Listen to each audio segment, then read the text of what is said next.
Hi boys and girls, today we're going to read the story If You Give a Moose a Muffin. I have my book right here, and before we start reading our story, we're going to take a look at the front cover of our book. So on the front cover of our book, we have a couple of important things to look at. The first thing that we have to look at is our title. Our title is right here up at the top in red writing, If You Give a Moose a Muffin. The next thing right below our title is the author's name, Laura Numeroff.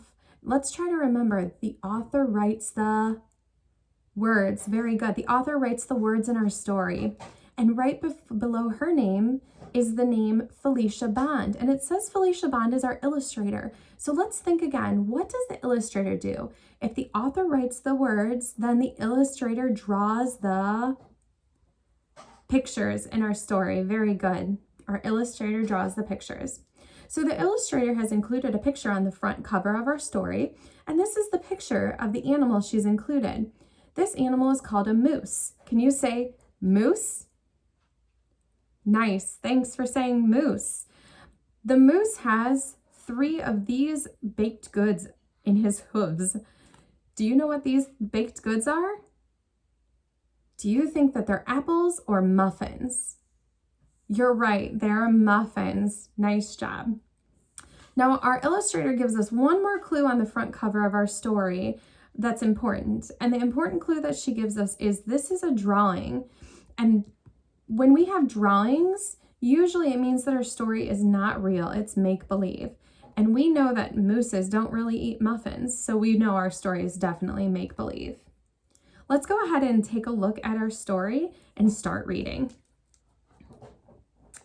If you give a moose a muffin,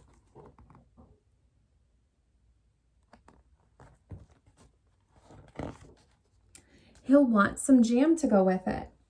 So you'll bring out some of your mother's homemade blackberry jam.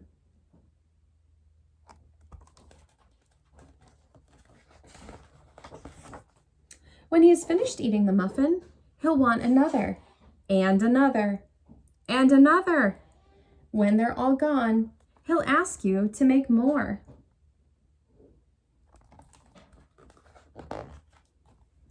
You'll have to go to the store to get some muffin mix. He'll want to go with you. When he opens the door and feels how chilly it is, he'll ask to borrow a sweater.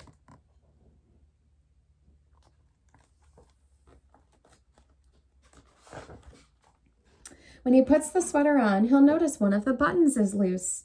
He'll ask for a needle and thread. He'll start sewing.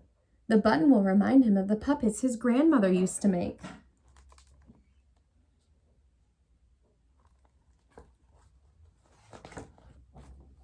So he'll ask for some old socks. He'll make sock puppets.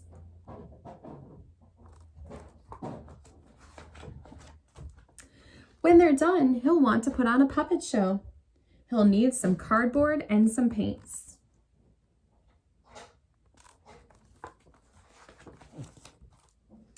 Then he'll ask you to help make the scenery.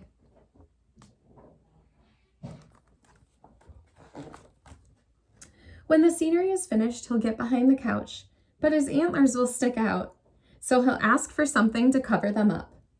You'll bring him a sheet from your bed.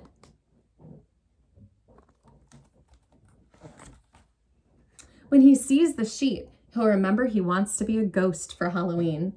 He'll try it on and shout, "Boo!" It'll scare him so much he'll knock over all those paints. He just made a really big mess, didn't he? So he'll use the sheet to clean up the mess. Then he'll ask for some soap to wash it out. He'll probably want to hang the sheet up to dry.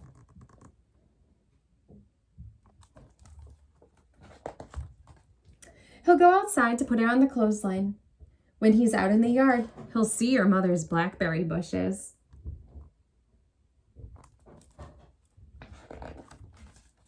Seeing the blackberries will remind him of her jam. He'll probably ask you for more.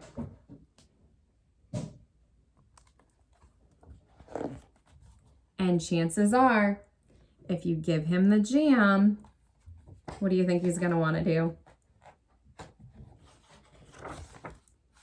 He'll want a muffin to go with it. That's the end of our story, boys and girls. Thank you so much for reading with me today. Bye.